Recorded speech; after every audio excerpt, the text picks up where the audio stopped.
Hey guys, Captain Hubbard here at Hubbard's Marina, and it's time for that live stream show. Welcome to our Sunday night live stream show. We're going to be talking about fishing, the weather, what's going on now, what's coming up, and we're going to be answering your questions live during the show. Plus, we're going to be giving away free fishing trips. That's right, you got a chance to win $1,500 in free trips now during this live show.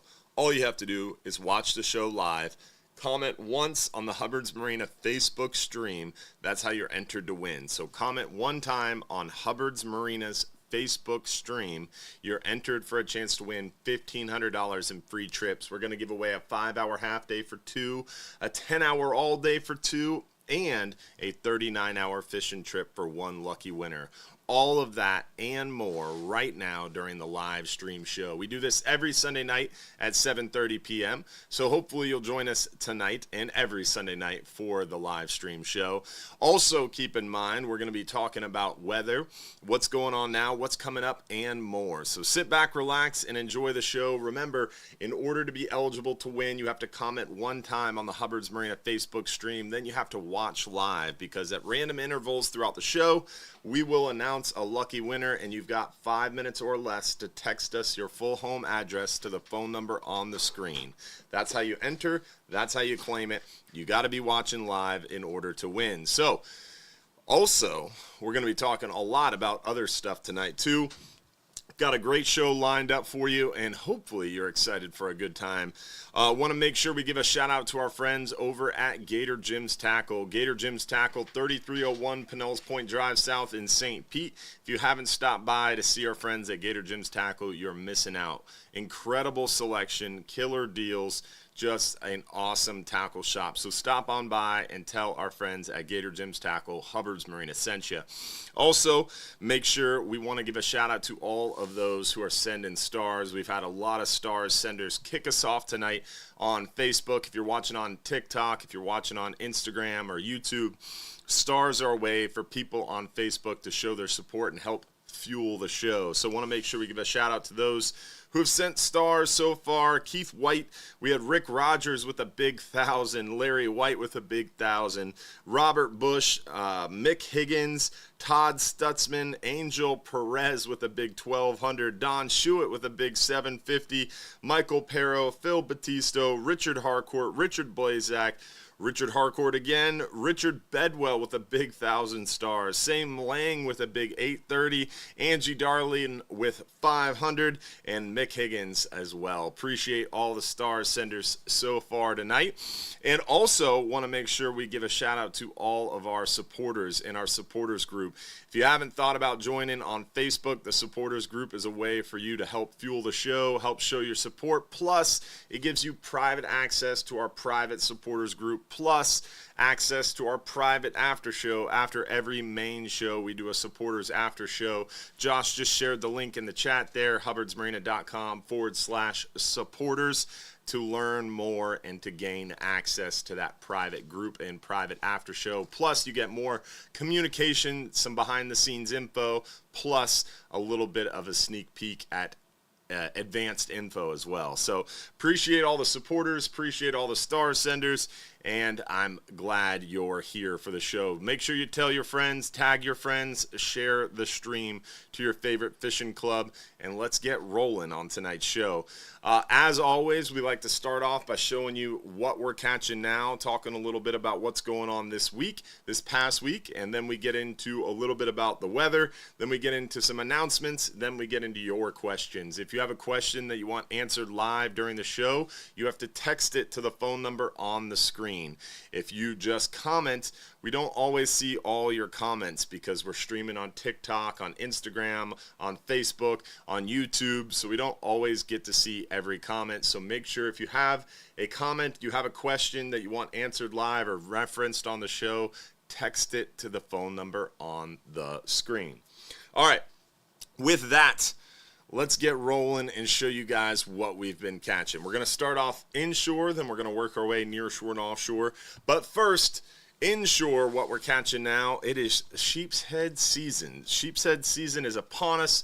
Colder weather is here, and colder weather brings with it a plethora of sheep's head. They get thick around our docks, piers, bridges, jetties, rock piles. We're seeing the sheep's head really start to roll. Redfish action is also good in the cooler weather. We're seeing a lot of redfish around our docks, around our oyster bars, mangrove shorelines, grass flats, good areas to find these redfish. Good action throughout the entire area. Folks are catching redfish out on the beach, around the jetty, around the bridge, around our docks, and all the way back into the back and upper bay waters around the mangrove shorelines, oyster bars. Redfish are prolific around the area right now, and as you can see, so are some nice big old sheep's head as well. Sheep's head are definitely thicker this time of year. And still, surprisingly, snook holding out for us. We're still seeing snook inside Johns Pass. I was talking to somebody at the gym today, young angler, super fired up. He caught a 34-inch snook inside the pass this past week. So really cool to see. Obviously, our buddy John here is always on the snook. Even cooler weather temperatures are still holding plenty of snook around the pass. But a lot of snook have moved back up into the bay, retreated more to those river mouths, bayous, creeks. We're seeing a lot more snook definitely pushed up and back into the bay. But there's still some holdouts hanging around the pass, as you can see here. But a lot of these dark snook with these dark backs, these are caught further up. Like, look at that example right there. That's a perfect example of a snook that is far back in the upper bay and back bay waters because of how dark it is. You can tell he's hanging out in that dark, brackish water, that dark black bay mud, trying to find some warmer temperatures, and that's what they do this time of year. They really retreat into those areas where they can find shallow, warmer water around that dark bay mud. Trout, however, they love the colder weather, and we had a new moon this past weekend, definitely attracted those trout to the bridge lights, dock lights, virtually any artificial light source was holding a lot of trout. We're seeing quite a few of them around the jetty and around the beach right now too. Some big trout too. Bigger trout show up in the cooler weather, and as you can see here, some nice big old trout were working well this past week. From the jetties around Johns Pass and around underneath the bridge, we're seeing pompano show up. We're seeing flounder show up. We're seeing a lot of trout and a good number of redfish as well. Some anglers from out of town were down there today. A father and son, they caught keeper redfish. They caught a few nice pompano, and they caught a really nice flounder too. So good to see the fishing action going well around the pass, even inshore. Now we showed you what we caught inshore. Let's make our way a little bit deeper and show you what we're catching near shore and offshore. Hogfish action has been pretty steady for us. We're seeing some really nice hogfish action out there in the near shore waters on our 10-hour all day, 5-hour half day. Today's 10-hour was a little bit tougher for us. That water really didn't calm down, so it made it a little bit tricky. But we are seeing some really nice hogfish when the weather cooperates and the bite cooperates for us. Some good action this past week on those hogfish, especially prior to that cold front when that water temperature stabilized, the water calmed down and cleared up. Definitely a really nice grade of those hogfish as of late. Even a few big mangrove snapper mixed in there, so great to see the hogfish and the mangrove snapper action going well. Nice big African pompano from the 12-hour extreme trip. The 12-hour extreme got out there and crushed them with big red snapper, big mangroves, nice African pompano too. The blackfin tuna action has been pretty good. We're seeing some nice blackfin tuna offshore. We're seeing a few cobia, a few kingfish. We even caught a nice wahoo this past week as well.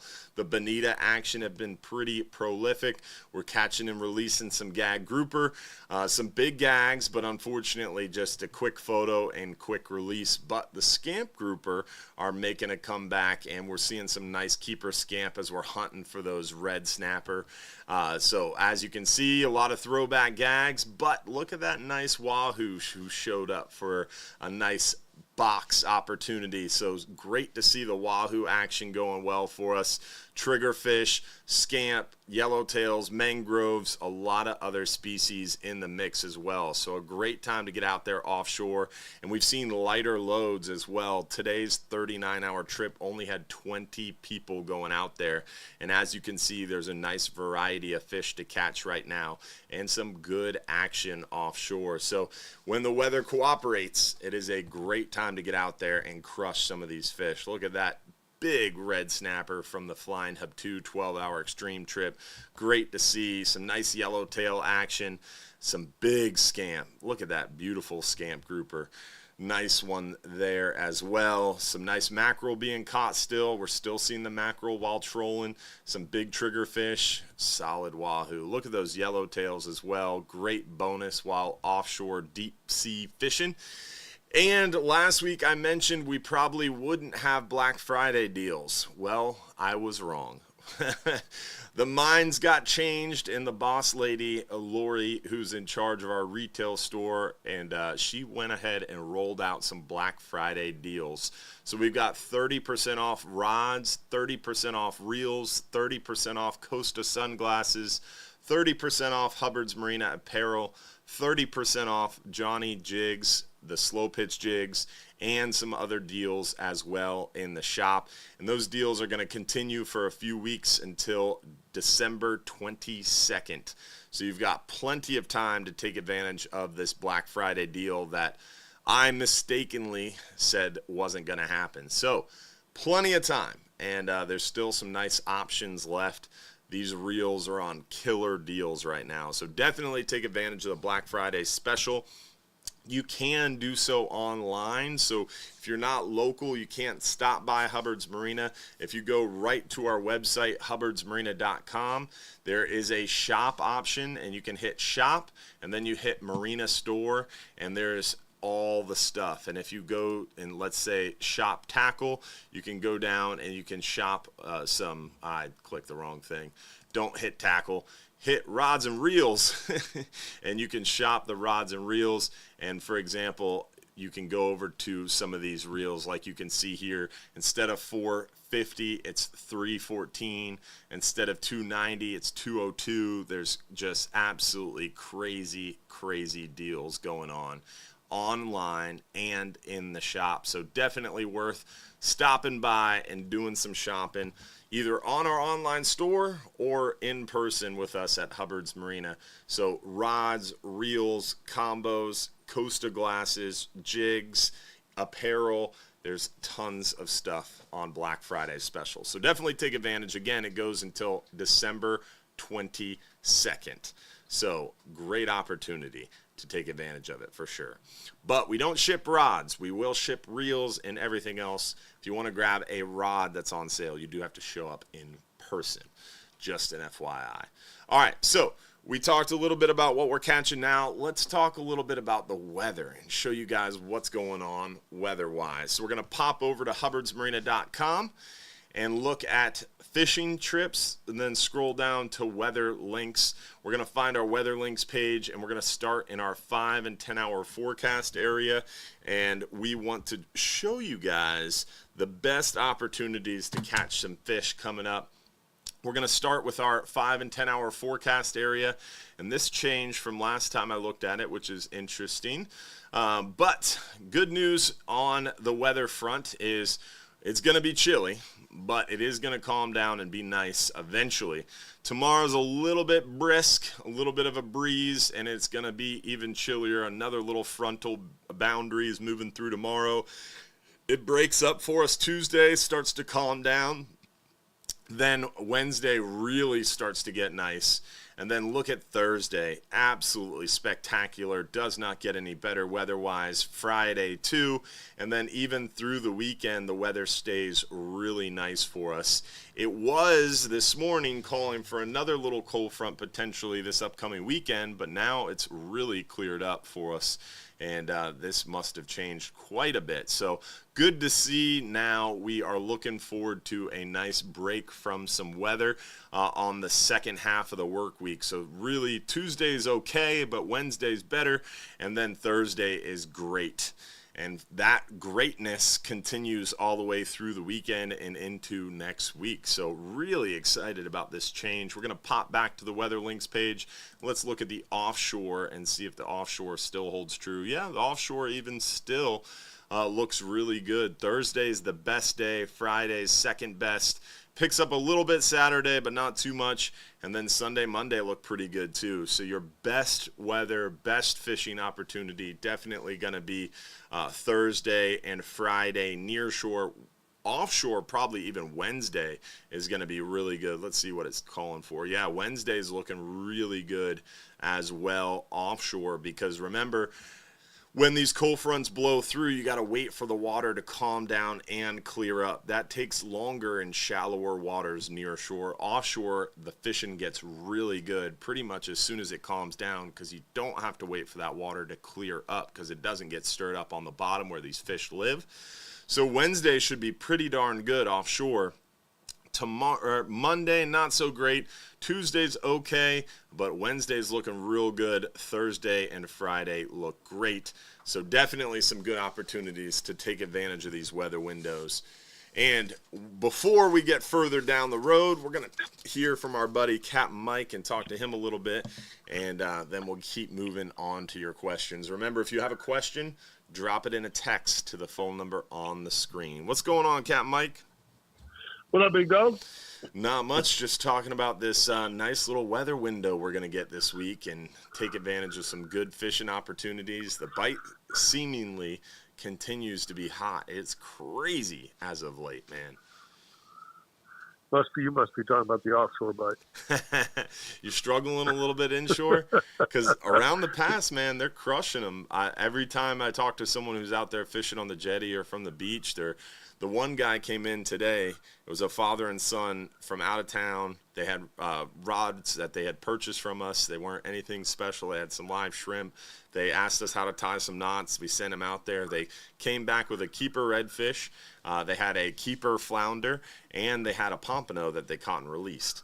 Nice. Just a few hours out on the jetty. So it was pretty impressive to see.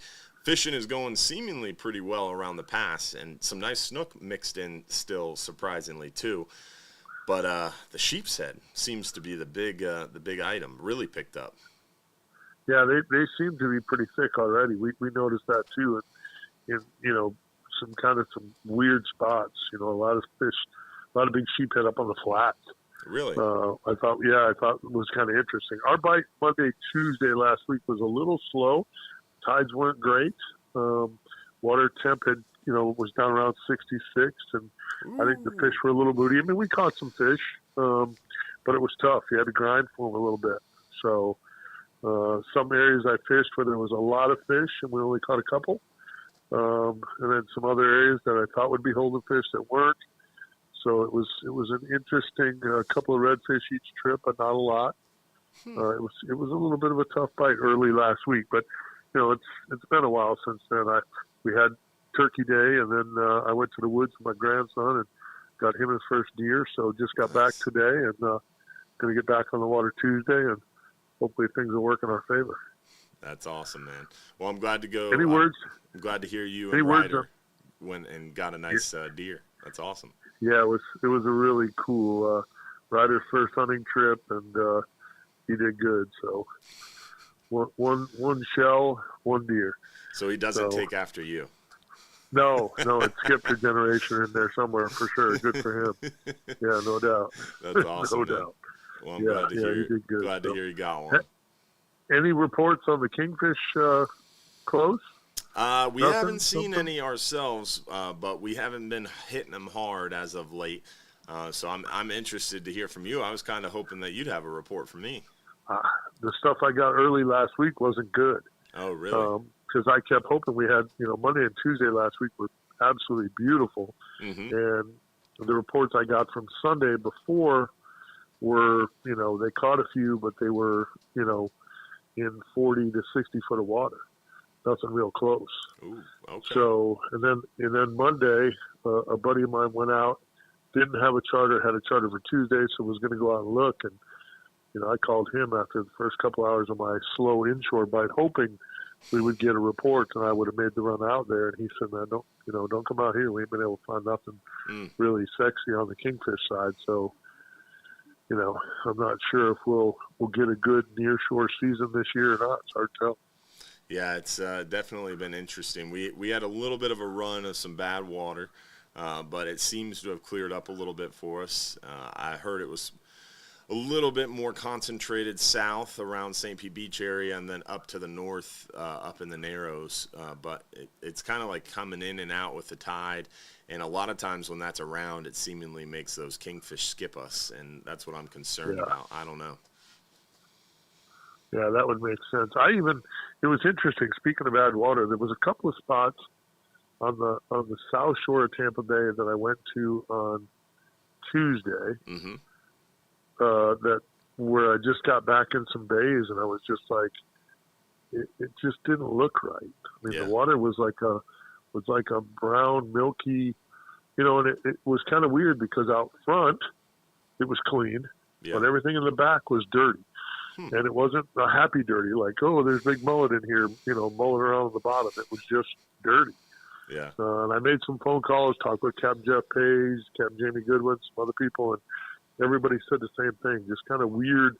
There's some weird patches of water down there, and I didn't see any dead fish. It didn't smell funky.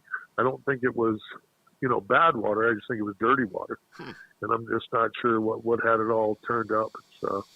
It's hard to tell. It's been interesting as of late, but I'm hoping that all clears up. We got some cool weather, and it's going to get even cooler this week with this secondary front. So it'll be interesting to see how that shakes it up. Yeah, I'll be interested to see how diehard my customers are. Yeah, I saw in the 7-day forecast they were saying 30s to the north, which is for us Floridians pretty chilly. Yeah, it was 29 in the deer stand yesterday morning. 29. Yeah, which I didn't think was too bad, with my cheesehead roots, but my grandson was not very pleased. Not enthused.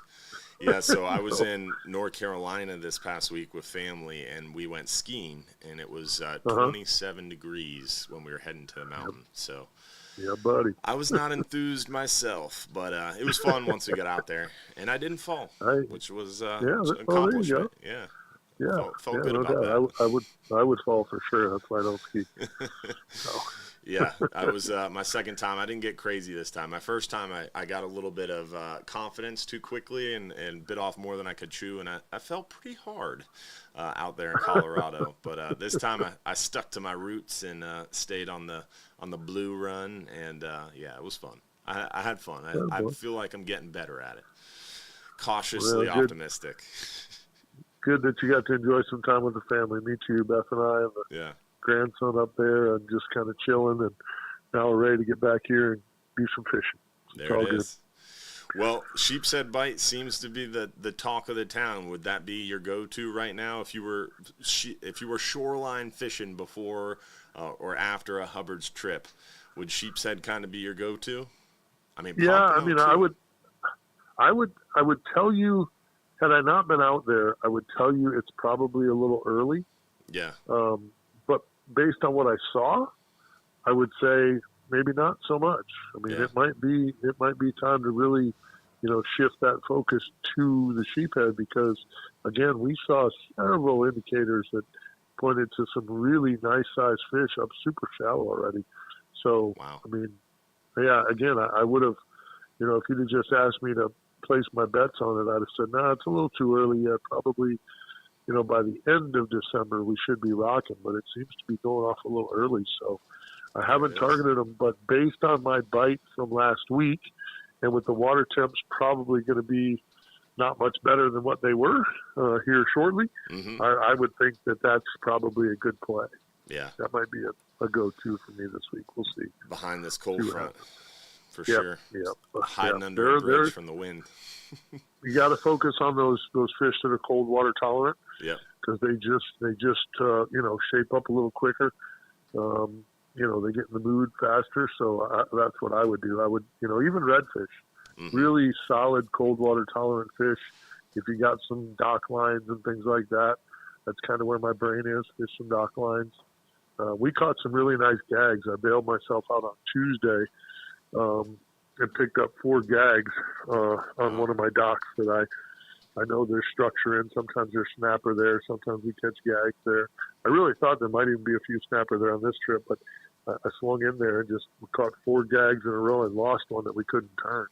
Wow. So, something else to think about if you're fishing around structure, that gag bite, even, you might not catch any big keeper size gags, but, a 20-inch gag on light tackle, that's pretty good fight. Yeah, for sure. So that saved my butt a little bit on Tuesday. So something to think about. Well, we appreciate it, brother. Anything to add? No, just get out there, enjoy this beautiful weather, and catch them up. All right, brother. Thanks, Mike. I look forward to. All good. Have a great week. I look forward to some venison sausage Saturday. Coming your way, brother. All right, man. You have a good one. All right, buddy. All right, you too. See you, buddy. Always a pleasure to hear from our buddy Capt Mike.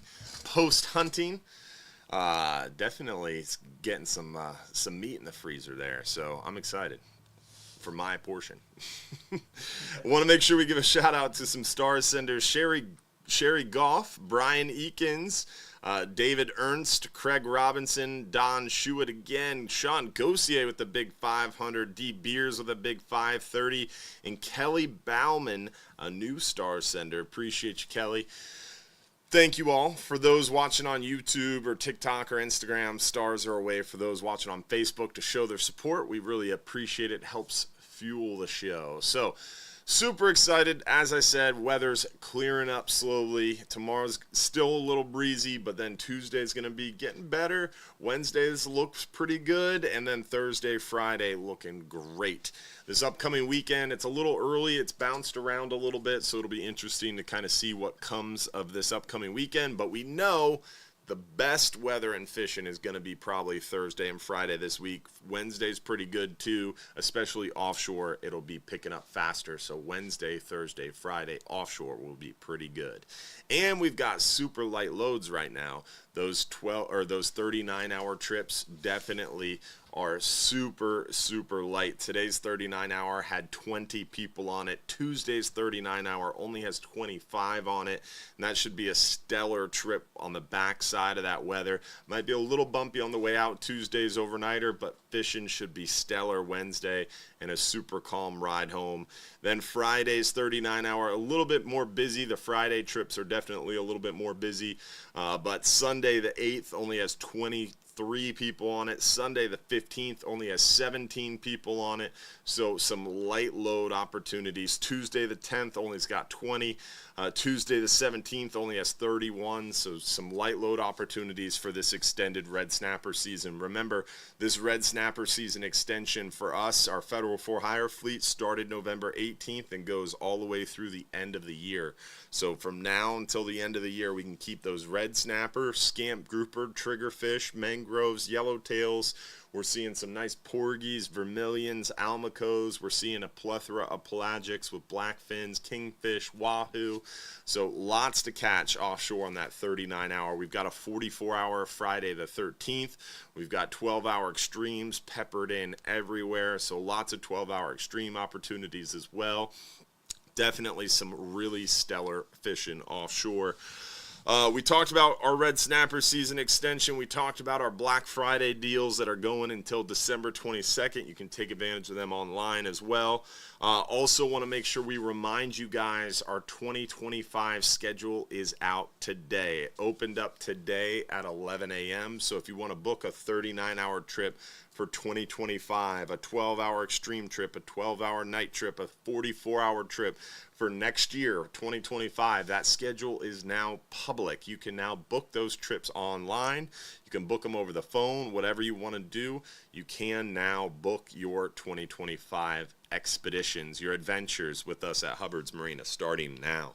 And keep in mind, our seasons for next year are very loose. These are my estimated guesses at what the seasons will be, but probably red grouper open January 1st through around the end of May, maybe into mid-June, but probably end of May, red grouper.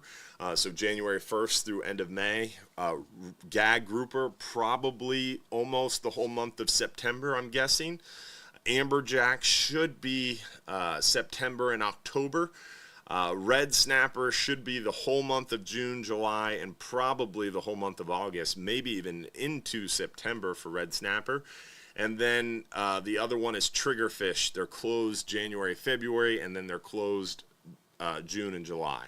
So exciting stuff. We got lots of opportunities next year. Those are the 5 fish that we have kind of these closures on. All the other fish we catch year round, and they're open all year. So lots of opportunities there to get plenty of fish. And again, that 2025 schedule is open now. So book it online, book it over the phone, book it in person, whatever you want to do.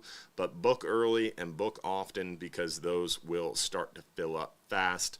Sherry Goff, appreciate those stars. Thank you so much for those added stars. All right. So we talked about the season reminder, also the jetty issue. I wanted to talk about this for a minute.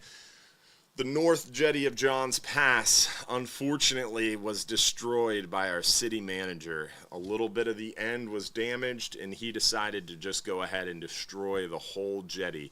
So we really want to make a big push, and I'm going to be posting more about this about our on the Captain Dylan Hubbard page. But it's really frustrating to see the jetty destroyed. And Josh just pulled up the photo there. It's kind of hard to see because it's dark out, but our live cams are up. You'll be able to see it during the daytime more clearly. But essentially, the jetty had a walkway on top of it, a sidewalk, and the end of it was damaged. And the city manager just decided to come in and destroy the whole thing.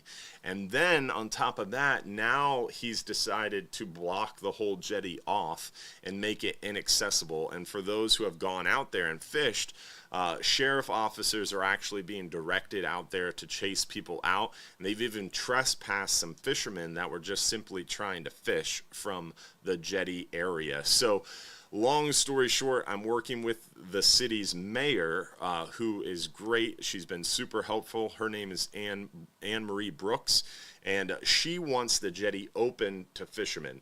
However, the city manager is saying no, and the city manager is pushing back, and the city manager is being a real piece of work, and really just obstructing our opportunities to fish.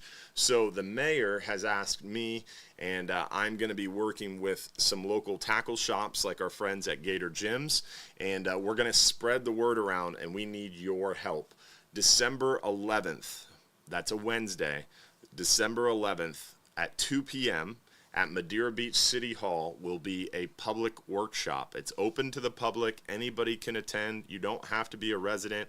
Anybody can show up. 2 o'clock on December 11th. I unfortunately have to be in a meeting, so I will not be able to attend in person myself, but I need you guys. I need as many of you guys as possible to show up and to make it known that it is absolutely ridiculous that the city manager destroyed the jetty without a public meeting, without involving the city commission, and that the jetty area should be fishable. It should be open access. There's plenty of areas that fishermen fish from rocky jetties, like the Skyway. There's plenty of precedent set. Put up a sign that says fish at your own risk, and let us get out there and fish. Don't block up the whole area and make it ugly just because you're worried about somebody getting out there and falling. Put up a sign and let us fish. So we need your help to show up and make it known, because the mayor wants to open it, but the city manager is telling her no. And unfortunately, unless the rest of the commissioners are convinced, there's not going to be enough pressure on the city manager to change his mind. So we need a lot of people to show up. Again, December 11th at 2 p.m., Madeira Beach City Hall. Show up in person and let the city manager know that he messed up. He should not have destroyed this jetty, and now that he has destroyed it, he should still let us fish from it until he's able to get his mistake repaired and fix that walkway. So please show up. I need your help. So that is the jetty issue. Final Friday has also been canceled because the city manager did not follow through with his promise. He said if Caddies ever wasn't able to support Final Friday, that the city manager and the city would take it over. Well, he lied to us and didn't follow through with his promise, and Final Friday is currently dead. I'm hoping we can resurrect it, but at this time, again, city manager shut down Final Friday. So hopefully it'll come back, but want to make sure we update you all on that. With that, I think that is all our announcements. Our Regulars Club is open, by the way. Our Regulars Club is open if you want to join our Regulars Club for 2025. Signups have started today. And if you want to, you can go to hubbardsmarina.com, hit fishing trips, hit fishing trip information, and then you can hit Regulars Club info. This page has all the information about it, plus it outlines the 3 different levels and what you get. The top level club gives you half price 5 and 10 hour trips, gives you 30% off the 12-hour night, 39 and 44-hour trips, and $50 off the 12-hour extreme trips. There's some perks and some guidelines, plus it shows you the prices. So the retail price is like a 39-hour is normally $4.99, and the top level club, a 39-hour is only $3.49. So you save $150 on every 39-hour trip. You save basically $70 on every 10-hour trip. You save $43 on every 5-hour trip. So there's some really great savings in that Regulars Club.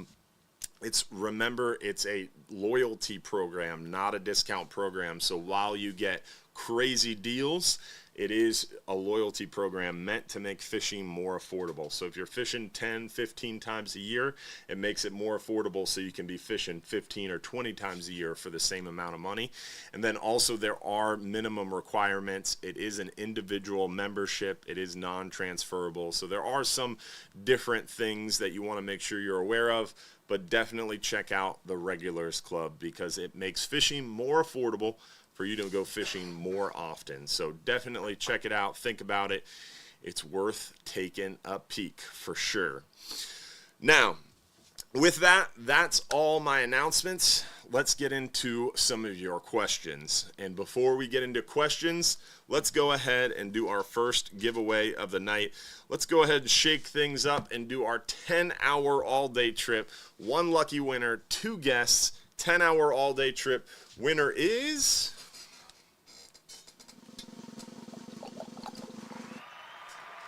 Frank Gossi. Congratulations, Frank Gossi. You've got 5 minutes or less to text us your full home address to the phone number on the screen. Again, 5 minutes or less, text us your full home address to the phone number on the screen, Frank, and you can claim your free 10-hour trip for 2 people.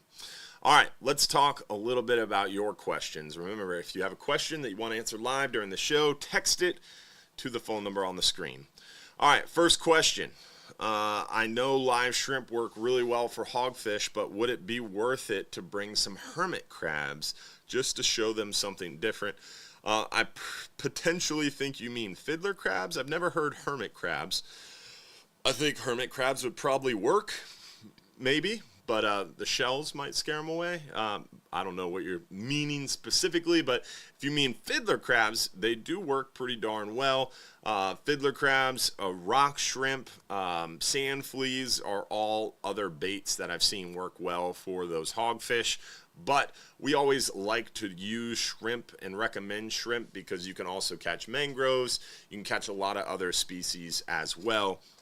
But fiddler crabs, rock shrimp, sand fleas, you definitely do well on the hogfish, but it cuts down on the other bycatch. So you don't really get a lot of action on those other baits. But if you're really just targeting hogfish, it is a good option, and potentially it might work really well. What's the best bait and rig for sheep's head around my dock? I would say fishing sheep's head, you're going to want to use lighter tackle. Lighter tackle is best. 10, 15 pound, 20 pound fluorocarbon at most. Most of the time you're using pretty light, like 10 pound test, 15 pound test, and you're tying a short little 20 pound leader. But lighter tackle is key. Small hook, but you want something strong because they have a very strong jaw and very strong teeth. So you want some hook with a little bit of meat to it, so it's not able to bend or crush or break that hook. But something small. So normally like a size 1/0 hook kind of thing is a good option for those sheep's head. And you want to keep it a little thicker, not extra thick, not extra strong, 4x strong, but a solid hook that's small in size. Then you want to use a small piece of shrimp. You can also use cut oysters or cut clams. Also, fiddler crabs work really well for the sheep's head. And then you want to use bare minimal weight. If you're fishing around a dock and there's not current, you don't need any weight at all. If you're fishing a bridge or a rock pile where there's a little bit of current, then you're going to need a little bit of weight to keep that bait as close to the structure as possible, because those sheep's head are hanging on the structure. They're feeding off the structure, so you really want to keep your bait close to the structure.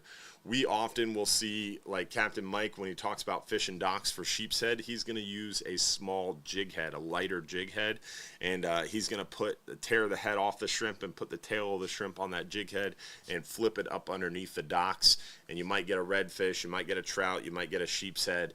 But fishing your own dock, I would use a small piece of shrimp, maybe even tear the tail, tear the head, and just use a little chunk of the body and free line it probably. Unless there's a little bit of current, then maybe a small split shot. So that's kind of the method you would use. If you do have to use a split shot, you want to put it maybe 6 to 10 inches from the hook, not very far from the hook at all. That way you can control where that bait is very easily. And then have fun, because they bite quickly and you're using a small piece of bait, so a lot of times they can steal that bait from you. So they can be a little bit finicky in that regard, but they're fun for sure. Especially you can get them chummed up. You can walk out on the dock, scrape some barnacles off, then walk away for a little while, let them come back to those barnacles, and you'll get them chummed up, and they'll be more actively feeding as well. All right. Next question. I checked in today about booking for April 26th, but the day is blocked. Is there something going on that day? I don't know what trip you're asking about specifically, but we can always look into that. If you want to shoot me an email to info@hubbardsmarina.com, info@hubbardsmarina.com, and I can help you out with that. But if you're talking about the half-day trip that day, just glancing at the schedule, we have a private charter book, so there's no 5-hour half-day on the 26th for that reason, but there's half-days the day before and the day after. But again, shoot me an email, info@hubbardsmarina.com, and I can help you out. Let's see, if booking a trip with you, do you recommend using boat tackle, rod, and reel, or purchasing your own? The boat tackle is a good combo. It's not the greatest. It's not super high end, but it'll get the job done. If you are new to things, what I always suggest is maybe start with the rental rod, get the hang of it, make sure you like it. If you like it, you're into it, you're doing well, you want to fish more often. If you're fishing 2, 3, 4 times a year, I'd recommend investing in your own tackle, especially if you're fishing more often than that. I talked to a guy today, he was investing in a rod and reel. He only fishes 2 or 3 times a year, but he wanted to make sure he had a really nice setup when he did go fishing. So right now is a great time to buy a rod and reel, because you can buy a $700 reel for like $460 right now. It's crazy. 30% off this high-end tackle that we have at Hubbard's is a great deal. So you can buy a $1,200 combo for like $600 right now. It's nuts. So some really crazy deals in the shop. So good time to get a great setup. But I would say if you're going to be fishing a lot, it makes a lot of sense to invest in your own tackle. If you're only fishing 1 or 2 times a year, maybe it makes sense to do rental rods. But it depends on your budget. I mean, if you've got the budget to play with, having your own high-end tackle is definitely going to make fishing a lot easier, because you're going to be able to better feel the bite. You're going to have more sensitivity. It's going to be definitely a more enjoyable experience using high-end tackle. But it all comes down to your budget. What do you want to do? That kind of thing. So, do we have any questions from TikTok, Josh? Let's see if our TikTok feed. Remember, if you're watching on TikTok, you can always text in your question to Let's Go Fishing with, what is that, Tom? Let's Go Fishing with Tom. Thank you for the start. Oh, with John. Let's Go Fishing with John. Thank you for the gifts there. Yeah, no questions on TikTok specifically. All right, cool. Any idea on when the video on how to catch big mangrove snapper using pinfish? So Captain Will and myself filmed a special video on how to catch the biggest mangrove snapper with live pinfish. And that video should be posted probably this week, I would imagine, if not very soon. So keep an eye out on our fishing tips and tricks page. We also filmed a video on how to use the de-hooking tool as well. So some cool videos coming on our fishing tips and tricks page for sure. How has the hogfish bite been, and how is Smokey, the crew member, doing? So we talked about the hogfish bite. It's going really well right now. We talked about it pretty heavily at the beginning part of the show, so I don't want to dive deep into it again, but essentially we're catching a lot of hogfish right now.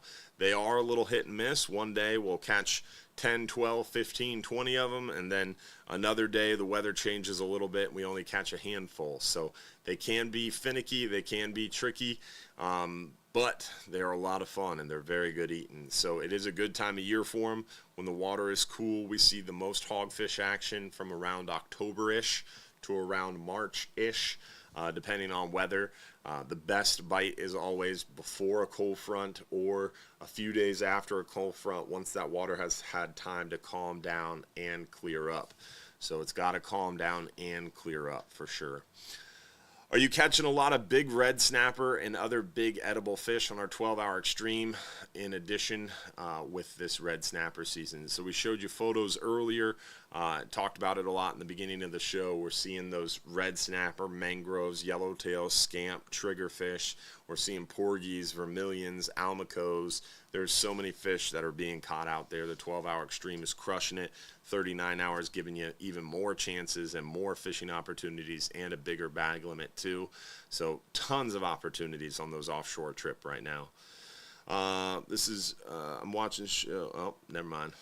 How long will the tuna be around? We catch blackfin tuna all year round, but seemingly during cooler months we see bigger concentrations of them. And right now seemingly is one of those times where we're seeing some pretty good concentrations of those blackfin tuna. When do snook move into the bayous and creeks? We definitely see snook move back. Essentially, snook have a habit, right? In the summertime, in the warmer months, starting around May, June, they go out to the beaches and they're thick in the passes all summer long and around the beaches. And then as soon as the cold fronts start coming, the days start to get shorter, they start to migrate back to the upper bay and back bay waters. In the springtime, they're kind of moving out. In the fall, they're kind of moving in. The winter, they're pretty much in. In the summer, they're pretty much out. So that's kind of the movement of snook overall. But as we saw, there's still snook around the pass right now. There's still people catching snook around the pass.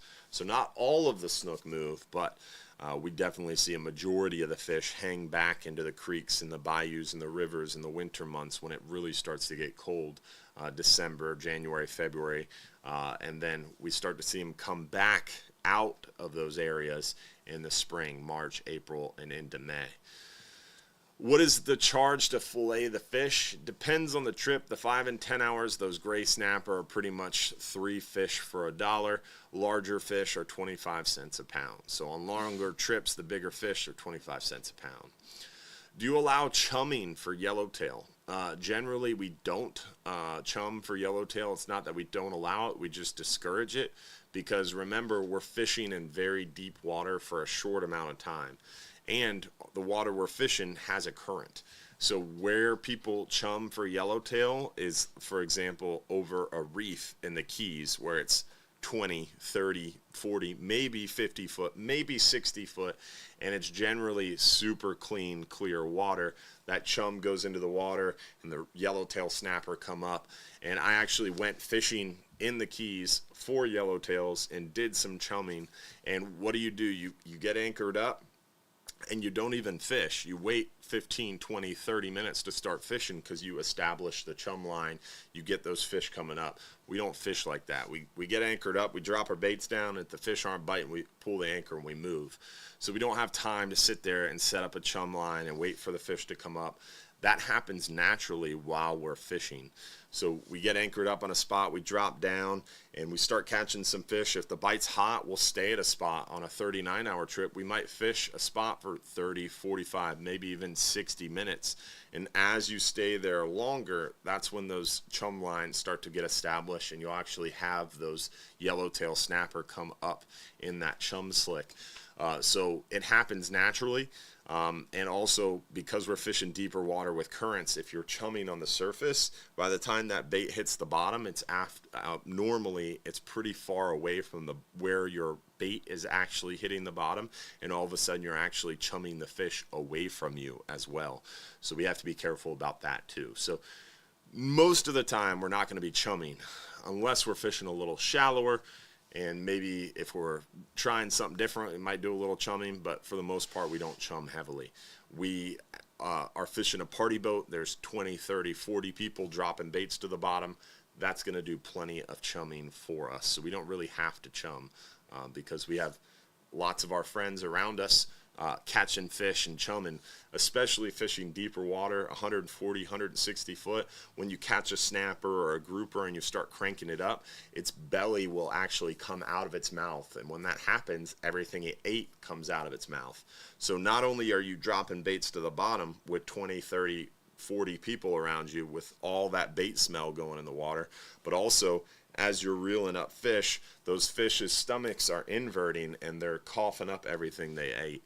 So they're chumming the water around you too. So definitely self-chummed. All right, so let's see. I'm bringing my 9-year-old daughter out for her first trip Saturday. Can you share some wisdom for her and wish her good luck? Good luck, Scarlett, on your first fishing trip. I assume you're going to be doing a 5 or 10 hour trip. I would say bring a spinning rod and reel and fish that squid, and don't be afraid to ask questions.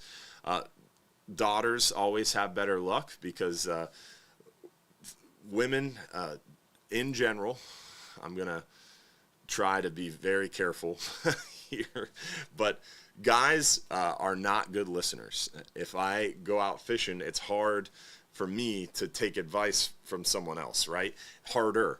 Whereas women are very, very quick to be less egotistical, more humble, more apt to listen, and they're more apt to ask questions because they're not worried about hurting their ego. So they generally ask questions, they generally listen to the answers to those questions, and they generally follow directions from captains and crew very well. So a lot of times, newer lady anglers often will outfish newer male anglers. It takes a while for male anglers to, maybe they were right to learn the lesson, right? So I would say listen, ask questions, learn from people around you. You're going fishing with an experienced angler yourself, so listen to him and definitely just take it all in and enjoy the ride. For a lot of people, they get wrapped up in expectations and focusing on the end product and how many fish they can put in the box. When you're starting out, just focus on having a good time, focus on learning how to set the hook, how to feel the bite, and how to enjoy the experience being out there on the water. So, Scarlett, have a great trip. All right, next question. Oh, let's do our 5-hour half-day giveaway, and then we'll get into 1 or 2 more questions before we wrap things up because we're getting late in the show. Our 5-hour half-day for 2 guests, 1 lucky winner. Let's see who the winner is.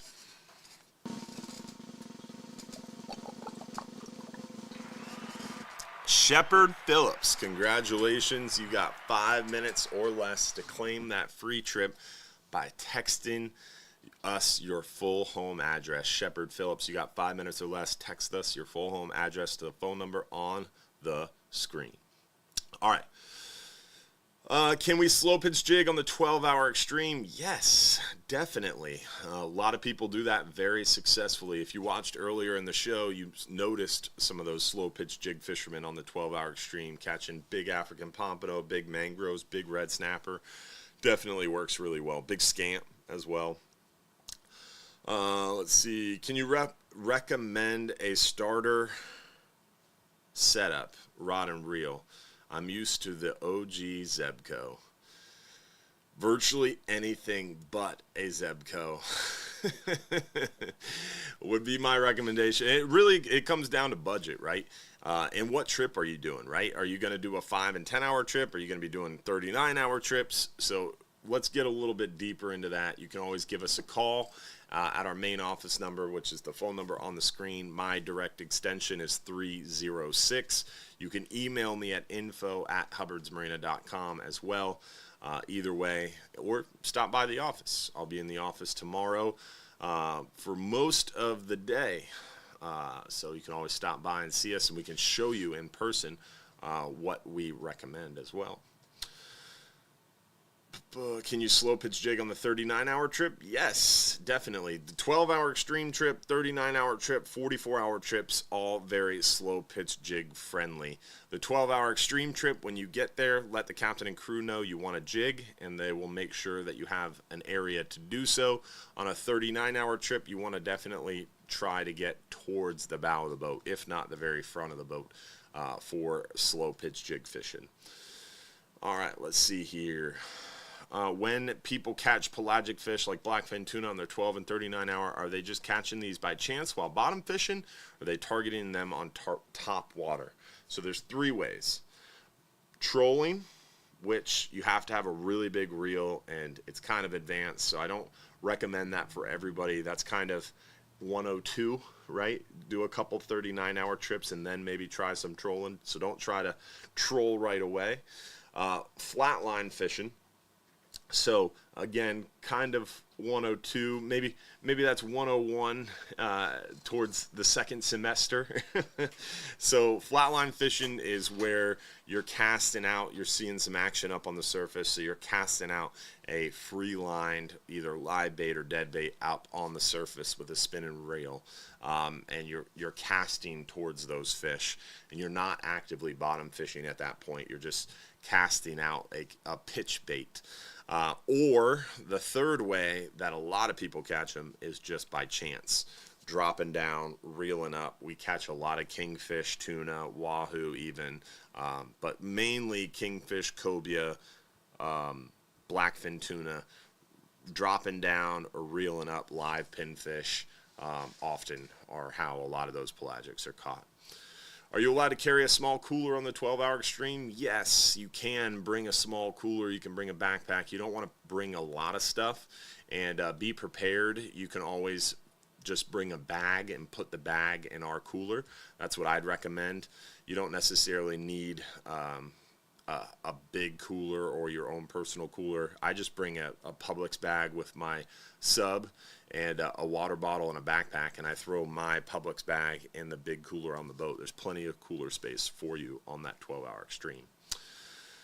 Your 12-hour extreme video recommends 6/0 reels or bigger. I'm considering driving down from South Carolina for the trip, but my biggest reel is a Penn Squaw LD50. Is that too small? That would work. It's a little on the small side, but it would definitely get the job done. So especially this time of year, we're not targeting the gags. We're going after those red snapper. We're seeing some scamp, triggerfish, mangroves, yellowtail. So a LD50 Penn Squaw would work. If the boat's not crowded, can we fish 2 rods? Generally, no. You can only fish 1 rod at a time. But like today's 39-hour trip, left with 20 people. So you could technically get away with flatline fishing while bottom fishing if you were up towards the bow and the current and the wind was running right. So occasionally, yes, but it has to be a really light load, and you want to talk to the captain and crew first and make sure that flatline rod is not going to interfere with other people's fishing.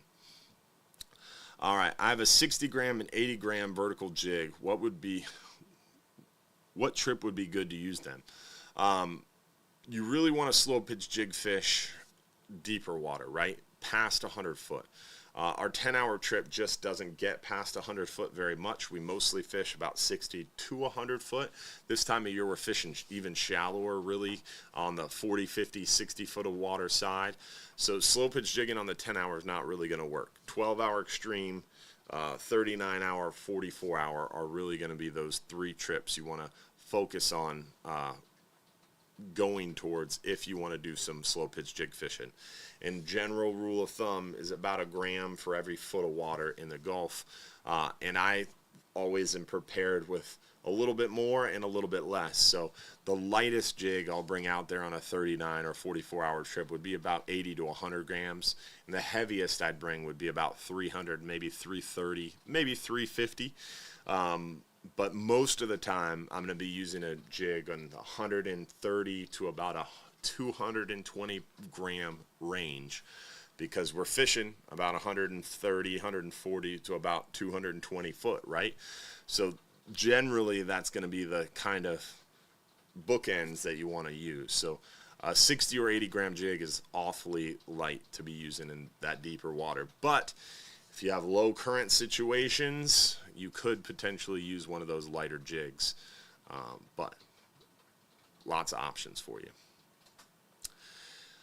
Is there a comprehensive Gulf fishing book that you would recommend that illustrates fish species and defines various catching methods? A Gulf fishing Bible, so to speak.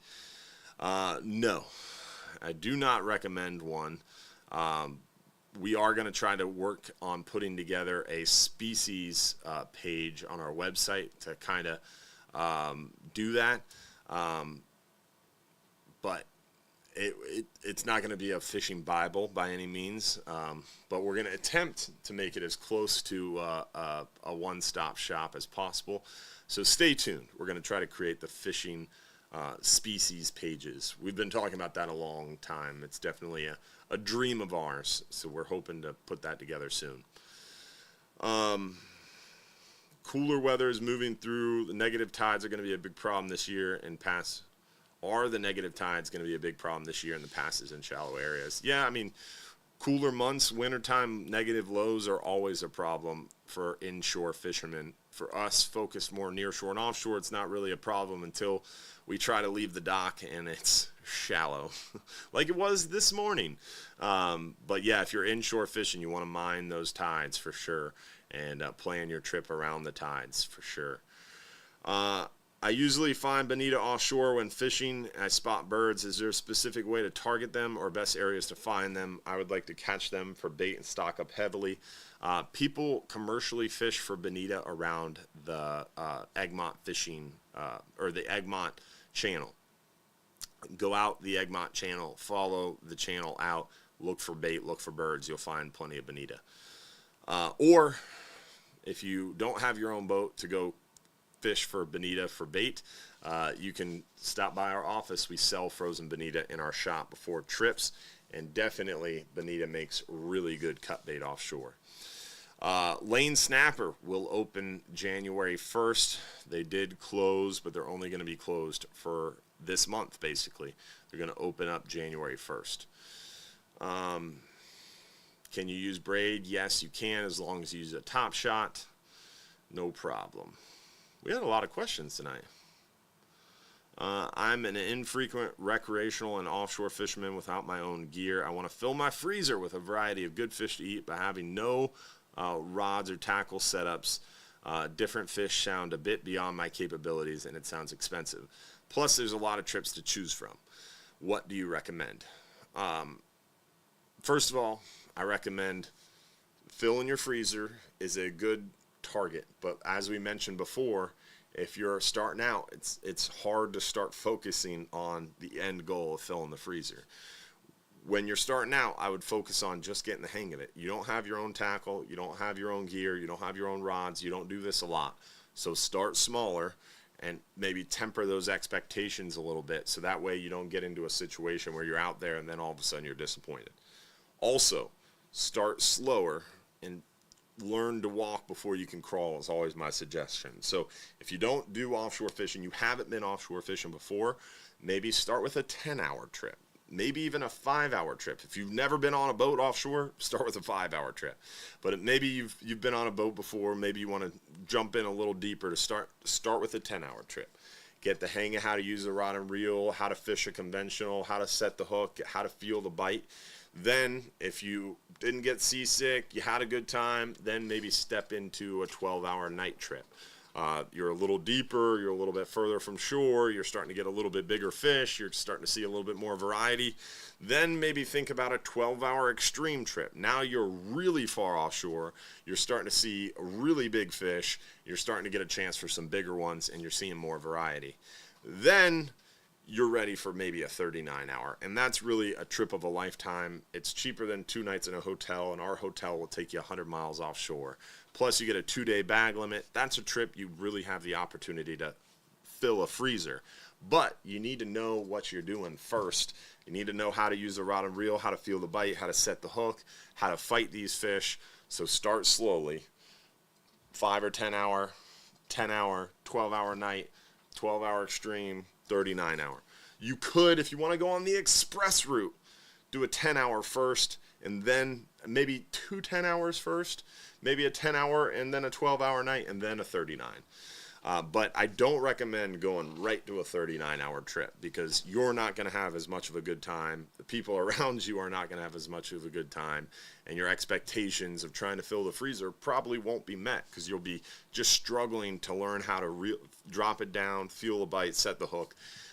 By the time you start to get the hang of it, it's going to be time to go home. So the first trip always has the steepest learning curve. And the way to lower that learning curve is by starting slower, starting smaller, and then work your way up slower. Because that's going to definitely help you lower and temper that learning curve for sure. All right. Do you think ladyfish is a good bait inshore? Definitely. It's a good bait offshore, inshore. Oily, smelly fish, ladyfish, mackerel, bonita, all good cut baits, inshore, near shore, and off, for sure. All right, Josh is telling me, and he's right, it's time. The show normally ends at 8:30. We had a lot of good questions, though, and I want to try to get to more of them, for sure. So I'll do the best I can to continue answering your questions via the computer tomorrow morning. So thank you for being a part of the show. Remember, this show is every Sunday night at 7:30 p.m. Every Sunday night at 7:30 p.m. So hopefully we'll see you next week for another episode as well. So every single Sunday night, 7:30 p.m. Tell your friends. Bring a friend next week. Make sure you tell your friends this week. We hope to see everybody back again next week. And also, hopefully we'll see you for the Supporters After Show. The Supporters After Show will be, Josh, 8:50. 850 Supporters After Show. We'll see you there in the private supporters group. And you can get there, hubbardsmarina.com/supporters, and you can join for $4.99 a month. You get a private access to our private group, private access to our after show, a ton of behind-the-scenes info. We hope to see you next week. We appreciate all those who sent stars this week. We had Don Schuett send some more, Robert Riggs, Sherry Golf as well. So appreciate all the stars senders tonight. We appreciate all of you watching for being a part of our Hubbard's Marina family. We hope to see you this next week and every week for our Sunday night show.